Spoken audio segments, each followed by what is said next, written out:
Hi, Sir Carl. Magandang araw po sa iyo, pati na rin sa lahat ng iyong mga tagapakinig. Tawagin mo na lang ako sa pangalang Mira. 39 na taong gulang ngayong kasalukuyan at meron na ring mga anak. Isa po akong housewife, kaya habang gumagawa ako ng mga gawaing bahay, ay nilalakasan ko ang speaker para naririnig ko pa rin ng malinaw ang mga kwento mo kahit nasa ang bahagi ako ng bahay namin. Ang kwentong aking ibabahagi ay tungkol sa pinagdaanan ng aking kinakapatid. Itago na lang po natin siya sa pangalang Jamaica. Ito pong si Jamaica ay halos kaedad ko lang. Ampon siya nila mama. Dalawa lang kaming magkapatid, si Kuya Lindon at ako na bunso. Dahil sa malayo ang agwat ng edad namin ni kuya ko, kaya hindi na rin kami masyadong magkasundo sa mga trip. Lalo pa at lalaki siya. Palagi kong hinihiling noon kay mama na mag-anak pa sila ni papa ng isa para magkaroon ako ng kapatid at kung pwede ay babae din para siguradong makakasundo ko. Ang sabi naman ni mama na hindi na raw pwede. Dahil maliban sa may edad na siya, meron din siyang sakit sa puso. Muntik na nga raw niyang ikamatay ang pagsilang sa akin. Dahil sa paliwanag ni mama sa akin, kaya kahit hindi pa naman ako noon gaano ka-matured, sa edad na 8 taong gulang, ay naintindihan ko na rin. Siyempre, mas okay na sa akin ang walang kapatid kaysa naman mamatay pa si mama dahil sa panganganak. Sa abroad po nagtatrabaho si papa ko, isa siyang seaman. Kaya naman, kapag umuwi si papa, ay madalas ang paglabas namin upang kumain, mamasyal, at mamili ng kung ano-anong mga gamit para sa bahay. Kapag ganoon na ang lakad na pamimili ng mga gamit, ay hindi na ako sumasama. Siguradong mabubugnot lang ako sa kakaikot sa kung saan-saan at mainit din. Isang araw, umalis noon sina mama at papa upang bumili ng aircon na ikakabit sa kwarto ko. Para daw hindi na ako nakikitulog sa kwarto nila mama, lalo na at malapit na akong magdalaga. Hindi nga ako sumama sa pagkakataong iyon. Kasama ko naman si Yaya Mikay sa bahay, kaya hindi ako maiiwang mag-isa. Noong umuwi, kinahapunan sila mama ay nagulat ako dahil may bumabang isang batang babae sa sasakyan namin. Mas maputi sa akin at masasabi kong para siyang may dugong Amerikano. Masakit man tanggapin ay masasabi ko rin na mas maganda siya sa akin, mistisa kasi siya. Nakatayo lang ako noon sa pinto habang tinititigan sila mama na nagbababa ng mga gamit sa sasakyan. Pagkalapit ni mama sa akin ay sinabi nito, "Mira, ito nga pala si Jamaica. Mula ngayon ay dito na siya sa atin titira. Inabandona na siya ng kanyang ina, kaya kinupkup na namin ng iyong papa para may kasama ka at makalaro. Di ba sabi mo gusto mo ng kapatid na babae?" Tumango-tango lang ako habang nakatingin doon sa batang babae na si Jamaica. Habang nakayuko iyon na halatang nahihiya. "Mula ngayon, gusto namin ni papa mo na ituring nyo na parang magkapatid ang isa't isa. Babantayan nyo ang isa't isa ha at magbibigayan din kayo palagi. Okay ba iyon anak?" Tanong pa sa akin ni mama. Tumango naman akong muli. Natutuwa naman talaga ako noong malamang may kasama na akong babae sa bahay na kasing edad ko rin. Mukha din kasi siyang mabait at napakaamo pa ng kanyang mukha. "Mira, pumili ka na muna ng damit mo na hindi mo na gaano ginagamit. Kahit isang pares lang muna. Tapos ibigay mo agad kay Maika para makaligo na siya. Tapos kapag wala kayong gagawin mamayang gabi, ay maghalungkat kayo ng cabinet. Iyong mga puro pinaglumaan mo na damit, Ibigay mo na sa kanya para marami siyang magamit. Tara Jamaica, sama ka na sa akin. Wika ko pa sa bata at hinawakan na ang kamay. Dinala ko na siya sa banyo at sinabing maligo na siya doon at ipagdadala ko na lang siya ng mapagbibihisang damit. Iyon na nga ang simula, Sir Carl, ng magandang samahan namin ni Jamaica na parang magkapatid o masigit pa nga, parang mag-best friend na hindi mapaghihiwalay. Kung nasaan ang isa ay naroon din ang isa. Tapos kapag may binibili para sa akin, maging damit man o pagkain, ay hindi ako papayag na wala ring para kay Jamaica. Kung magkataon man na iisa lang ay pinaghahatian talaga namin. Ang kwento sa akin ni Jamaica na wala raw siyang kinamulatang ama. Nakatira daw siya sa inuupahang bahay ng kanyang ina at lola. Sa club daw nagtatrabaho ang kanyang ina at madalas mag-uwi ng iba't ibang lalaki sa kanilang bahay. Malupit rin daw sa kanya ang kanyang ina. Iyon bang mabilis uminit ang ulo kapag siya ay nakikita. Kapag tinatanong raw niya kung sino ang kanyang ama, ay sinasabi noon na hindi niya alam dahil sa dami naman ng naging customer niyang kano. Doon ko napagtanto na may dugong kano nga talaga si Jamaica. Ang sabi niya na ang lola niya lang daw ang nagmamahal sa kanya, kaya hindi siya agad lumayas sa kanila. Noong mamatay ang kanyang lola, ay doon na naging impyerno ang kanyang buhay. Pati raw kasi siya ay pinagtatangka ang gahasain ng mga inuuwing lalaki ng kanyang ina, kaya lumayas na raw siya at doon na lang natutulog sa may simbahan sa Baklaran. Tama daw na naroon siya nakaupo at namamalimos noong dumaan sila mama at papa ko. Tinanong daw siya kung nasaan ang kanyang mga magulang, kaya ikinuwento niya naman agad.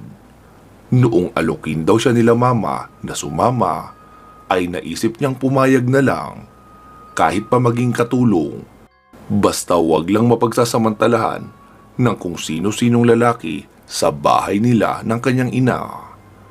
Maliban sa kakaibang ganda na meron iyong si Jamaica, ay meron din siyang kakaibang kakayahan. Meron siyang mga nakikitang mga nilalang o elemento na hindi nakikita ng mga normal na tao. Halimbawa na lang, naroon kami sa may labas ng gate na nakatambay. Galing kasi kami noon bumili ng ice candy sa may tindahan, kaya doon muna kami sa may gate nagkwentuhan habang kumakain. Lampas tanghali lang noon, Sir Carl. Tirik na tirik ang araw at walang mga nagdadaang tao o tricycle. Narinig kong umalulong ang ilang mga aso sa unahan. Biglang natahimik si Jamaica at hindi sumagot sa tanong ko sa kanya. Kaya muli ko siyang tinanong kung ano ang nangyayari sa kanya at kung bakit siya natahimik. Pero imbis na sagutin ako noon ay sinabi niyang, "Mira, pumasok ka na sa loob." Sabi ko naman na, "Ha? Bakit? Hindi pa ubos ang ice candy natin." Hindi niya na ako sinagot pang muli habang titig na titig sa malayo at parang may takot sa kanyang mga mata. Tapos bigla siyang tumayo sabay sabing, "Mira, tara na! Pumasok na tayo sa loob! Bilis!" Dahil sa pagkaaligaga niya, kaya napatayo na rin ako at pumasok agad sa loob ng gate. Nakasunod din siya sa akin, sabay isinara ang gate at inilak. Nakatayo lang siya sa harapan ng gate na para bang may inaabangan. Nang biglang may malakas na pagpalo sa gate at umingay iyon ng malakas. Kaya naman dahil sa gulat ay napatili ako. Sumilip naman si mama sa bintana at sinabing ano raw ang ginagawa namin doon. Lalabas na naman daw siguro kami. Sinagot ko naman agad si mama at sinabing sumilip lang kami sa labas at may nakita kaming malaking aso kaya ako napatili. Putlang-putla noon si Jamaica at sinabing pumasok na raw kami sa bahay. Agad na rin naman akong sumunod. Hindi na nga namin inubos ang ice candy dahil baka makita pa yun ni Mama at pagalitan pa kami pareho. Noong nasa silid na ay tinanong ko siya kung ano ang nakita niya at sino yung pumalo sa gate. Ang sabi niya naman na hindi niya raw alam kung ano ang tawag doon. Basta kapag nakikita niya iyon ay may nadidisgrasya kasi yung mga ganong nilalang mismo ang dahilan. Alam daw ng mga iyon na nakikita niya sila kaya bigla kaming inatake. Kahit nawiwirduhan ako sa mga kwento sa akin ni Jamaica ay sinasakyan ko na rin. Naisip ko kasi na mas maigi na iyon na meron siyang ganong kakayahan, lalo na kung totoo pala talaga ang mga hindi nakikitang nilalang, para mailayo din ako sa disgrasya. Sa gabi naman, Sir Carl, pagkatapos ng balita sa telebisyon ay pinapatay na ni Mama ang TV. Wala raw kasi kaming matututunan sa panonood ng teleserye. Kalandian o di kaya karahasan lang daw ang ipinapakita doon na siya namang natutularan ng mga kabataan. Kaya kapag hindi pa kami inaantok ni Jamaica, ay doon muna kami sa labas ng bahay nakatambay, pero sa loob po iyon ng bakuran. Isang gabi, habang pinapapak namin ang manggang hilaw at isinasawsaw sa alamang, ay nakaramdam ako ng malakas na hangin. Sa pagkakaalala ko ay maalinsangan ang gabing iyon at walang kahangin-hangin sa paligid. Kaya natuwa ako noong may hampas ng hangin akong maramdaman. Wow, buti nagkahangin no? Wika ko pa. Noong wala akong marinig na komento mula kay Jamaica, ay napatingin ako sa kanya. Nakita ko naman na nakatingin siya sa itaas. Mira, may aswang. Ha? Aswang? Mira, tara na! Hila niya pa sa akin, sabay takbo namin papasok ng bahay. Iniwan na nga namin ang plangganang may mangga at ang platitong may lamang-alamang sa labas. Ayaw na kasi akong palabasin ni Jamaica, delikado na raw, dahil baka bigla na lang akong saklutin noong aswang. Natawa na lang ako sa isip ko.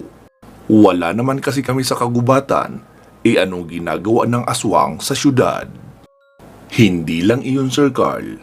May mga pagkakataon pa na biglang magsasara ng bintana si Jamaica at ilalatag ang kurtina. Meron daw kasing sumisilip sa amin na ibang nilalang na naroon sa labas. Kapag sumisilip naman ako, ay wala naman akong makita. Pero napapansin ko na sa tuwing may sinasabing ganoon si Jamaica, ay nagwawala sa kakakahol ang aso naming si Douglas. Kinabukasan naman ay magtatanong si Mama kay Yaya Mikay kung may nakapasok na naman daw ba na pusa kasi ang ingay ni Douglas. Sabi naman ni Yaya na wala naman. Naikwento rin ni Mama na meron nga raw siyang napapansin na biglang dumadaan sa likuran niya na parang aninong itim kapag naroon siya sa likuran ng bahay. Iyon bang mabilis lang na dumadaan? Kaya isa-isa niya kaming tinatanong kung nagpunta raw ba kami sa likod habang naroon siya. Siyempre, hindi naman talaga kami iyon, kaya sinasabi naming hindi. Noong sumunod na uwi ni Papa galing abroad, ay nagpa-blessing uli ng bahay si Mama dahil mabigat daw ang pakiramdam niya sa bahay namin. Parang napakadaming kakaibang nagaganap. Madalas rin daw siyang managinip na may itim na nilalang na hugis tao ang sumisilip sa bintana ng kwarto nila ni Papa. Hindi lang ako umiimik dahil ang sabi ni Jamaica na wag na daw akong magkwento. Baka sabihin raw ni Mama na may sira siya sa utak o nababaliw dahil sa kanyang mga kwento at paalisin siya. Naawa naman ako sa kanya, kaya hindi ko na rin sinabi kay Mama. Baka nga naman kasi paalisin nila si Jamaica. Ako mismo ay malulungkot doon. Pero matapos ang pagpapablessing ng bahay, ay medyo nabawasan na ang kakaibang napapansin ni Jamaica. Naging maayos ang lahat sa amin ni Jamaica hanggang noong mag-high school na siya. College na ako noong time na iyon kasi late siya nag-aral. Napansin kong madalas na siyang tulala. Kapag kinakausap ko naman ay ang layo ng sagot. Ibig sabihin, hindi talaga siya nakinig sa kwento ko. Noong panahong iyon ay may mga nanliligaw na sa akin pero hindi ko pinapansin o sinasagot kasi gusto kong makapagtapos ng pag-aaral at nangako rin ako kina mama na magtatapos muna ako ng kolehiyo bago mag-boyfriend. Minsan, may naikwento sa akin si Jamaica na isang lalaki. Gwapo raw iyon. Hindi daw estudyante sa paaralang pinapasukan niya. Pero bigla na lang nakipagkilala sa kanya. Kaya wala siyang nagawa kundi magpakilala na rin. Gwapo raw ang lalaki, matipuno, moreno ang kulay at magaling magbasketball. Madalas niya raw kasing makitang naglalaro ng basketball sa court na nadadaanan niya papasok ng paaralan. Sabi ko naman sa kanya na okay lang ang humanga pero wag muna siyang mag-boyfriend. Magtapos muna siya ng pag-aaral para naman magkaroon siya ng magandang kinabukasan. Maswerte na nga siya kasi willing sila mama na pag-aralin siya hanggang magkolehiyo. Meron nga akong mga kaklase noon na mga self-supporting, nagtatrabaho habang nag-aaral at kita sa kalagayan nila na kawawa talaga. Dahil kahit nasa paaralan sila, lutang naman ang diwa dahil sa pagod at antok. Minsan nga ay ipinapahiya pa ng mga guro kapag nahuhuling natutulog habang nagkaklase. Samantalang iyong si Jamaica, pag-aaral lang ang kanyang gagawin. Matapos kong mag-advise ay halata sa mukha noon na tagos lang din sa kabilang butas ng tenga lahat ng mga sinabi ko. Wala din naman akong magagawa. Ilang buwan pa ang lumipas. Noong panahong ito ay 4th year na si Jamaica. Napapansin kong tila lumalayo na ang loob niya sa amin kahit sa akin. Madalas na rin siyang umalis. Kung ano-anong alibay na nga ang sinasabi. Puro project sa school ang gagawin. Tapos gabi na kung umuwi. Minsan ko na nga siyang narinig na pinapangaralan ni mama at sinabing unahin muna ang pag-aaral bago ang pakikipagrelasyon. Isang araw, Sabado noon, umalis ng tanghali si Jamaica. Tapos noong bumalik ay pasado 2:00 na. Pumasok siya sa silid namin tapos mabilis na naglagay ng mga damit sa bag. Gulat na gulat ako noong makita ko siya na ganoon. Dahil wala namang kaming problema sa bahay, hindi rin siya pinagalitan. Lumabas ako ng silid at pumunta sa silid ni mama. Sinabi ko kay mama na mukhang aalis na si Jamaica kasi nag-iimpake na siya. Kaya naman, lumabas na kami ni mama ng sabay sa silid upang tanungin kung anong nangyayari, bakit siya aalis. Naabutan nga namin siya sa may sala, papalabas na siya ng pinto. Halata sa mukha ni mama ang pagkadismaya dahil bakit aalis ng ganun-ganun lang. Wala ring formal na pagpapaalam.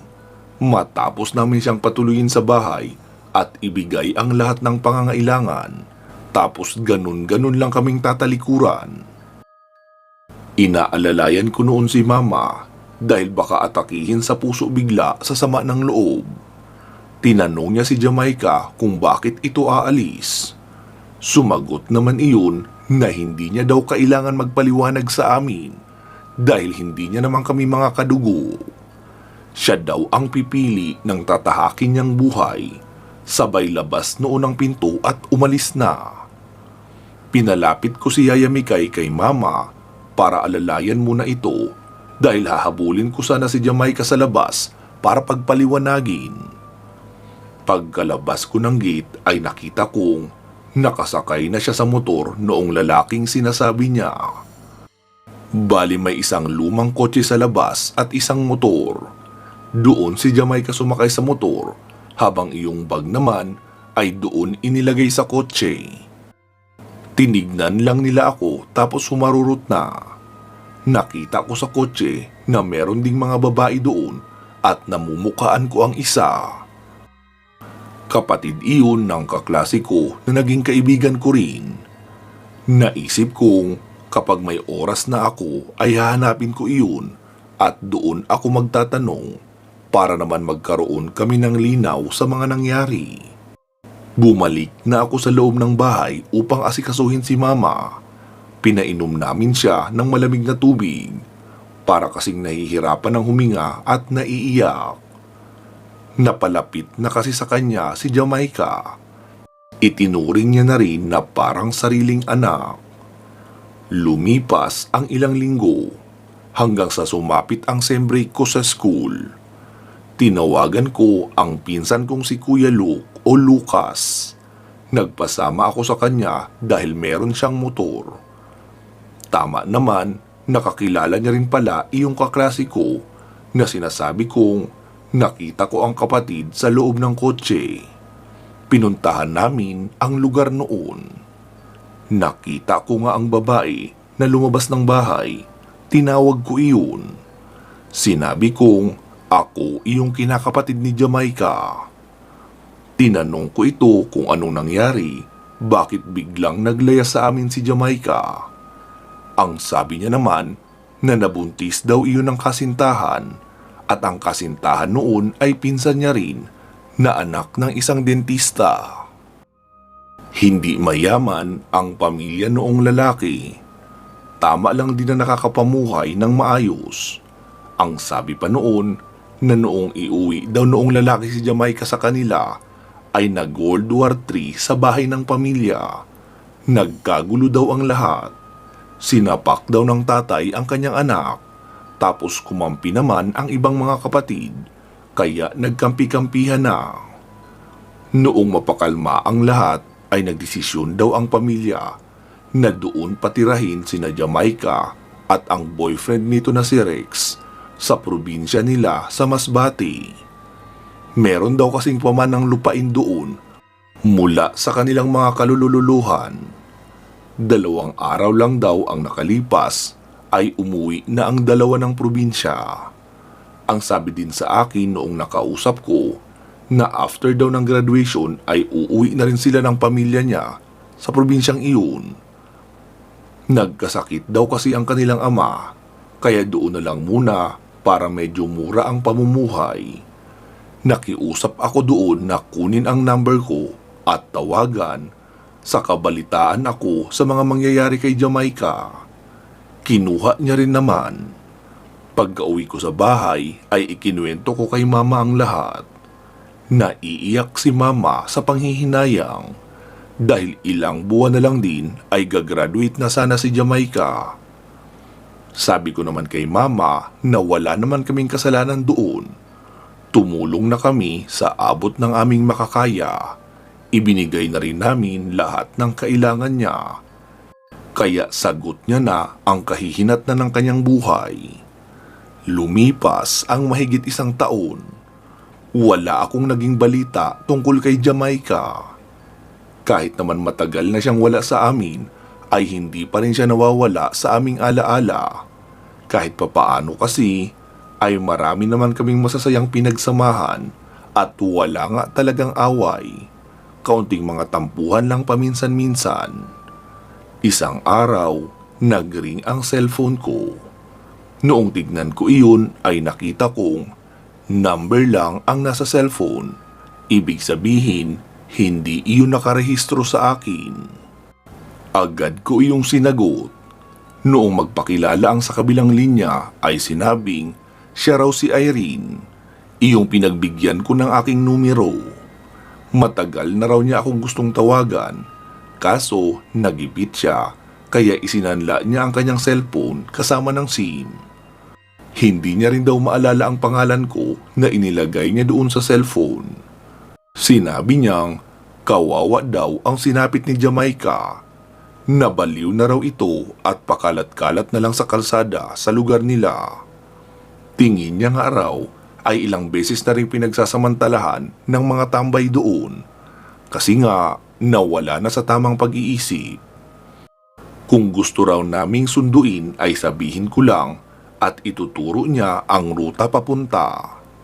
Nagulat ako sa balitang iyon kaya tinanong ko kung nasaan na si Rex.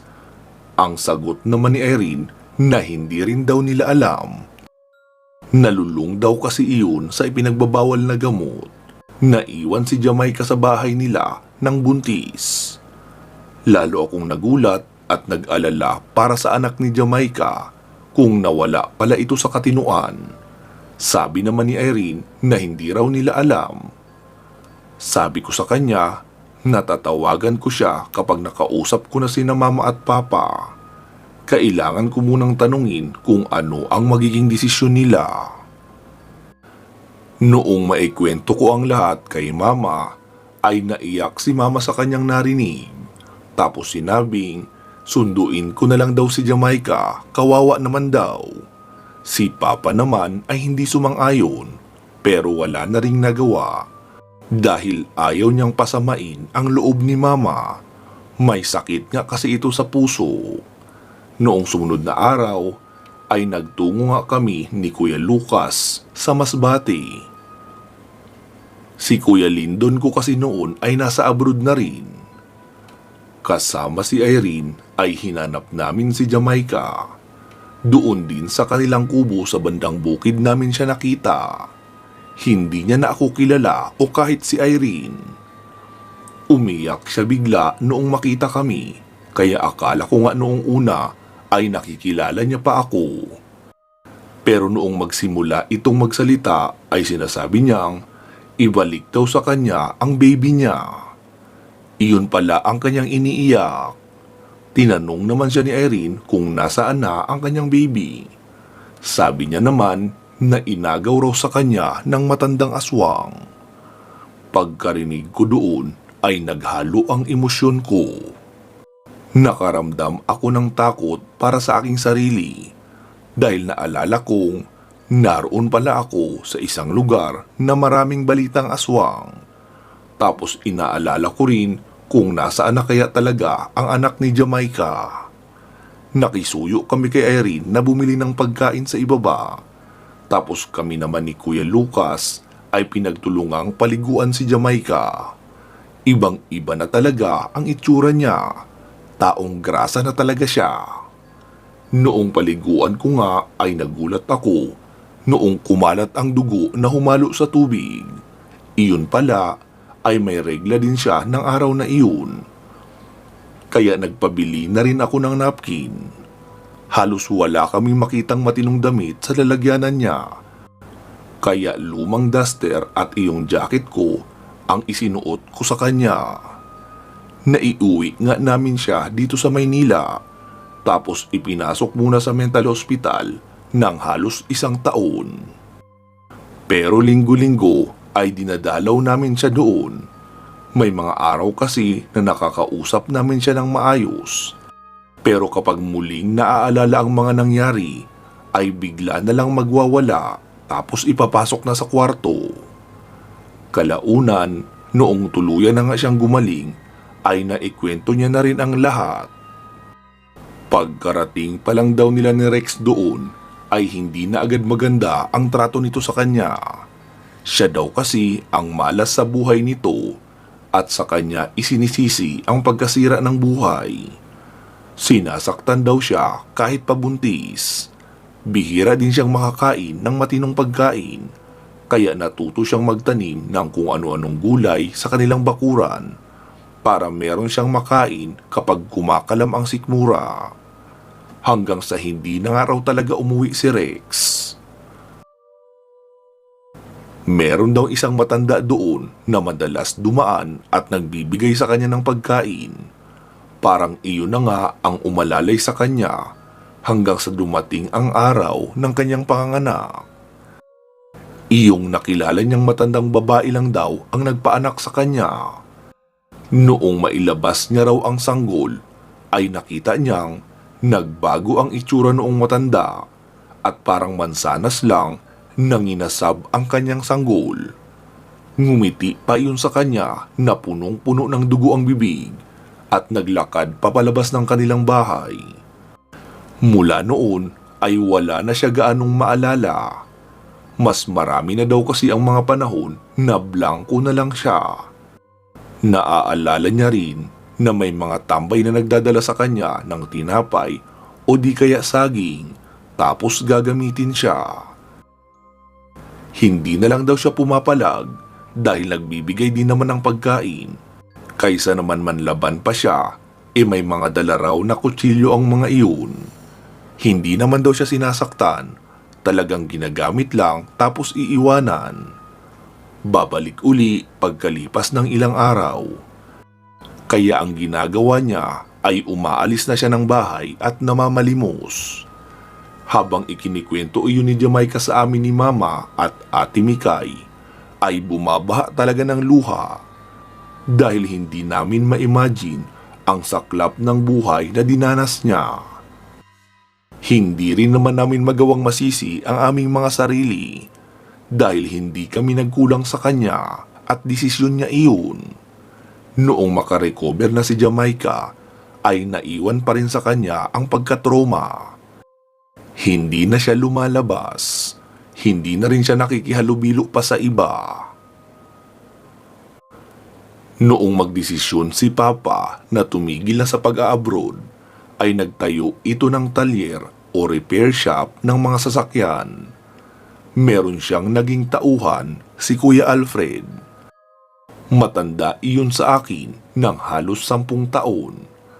Tanging siya lang ang kinakausap ni Jamaica na lalaki dahil panatag na rin siguro ang loob nito at araw-araw niya rin namang nakikita si Kuya Alfred sa shop namin hanggang sa naging magaan ang loob ni Jamaica sa kanya.